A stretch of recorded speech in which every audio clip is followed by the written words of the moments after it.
Hello everybody, Audrey here. Today we are making another seafood recipe, baked salmon with mayonnaise and herb.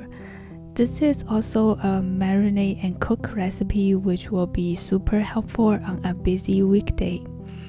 The salmon is super tender and soft. You must try it. I am using fresh Atlantic salmon from Trader Joe's. A total of 1.3 pounds is about 3 to 4 servings.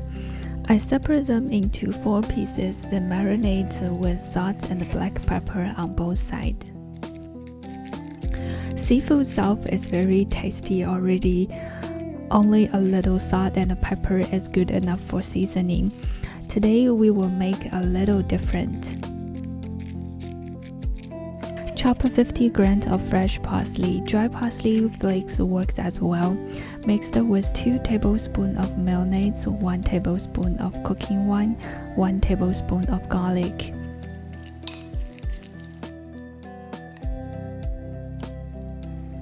Now we need to brush it on both sides. Make sure it touches every inch of salmon.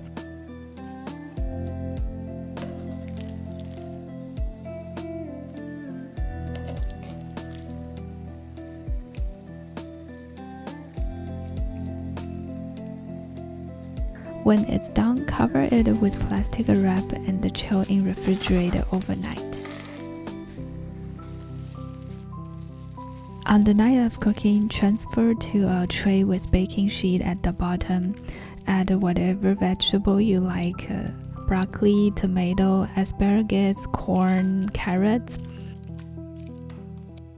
Baked cherry potato is so amazing. Try it if you haven't.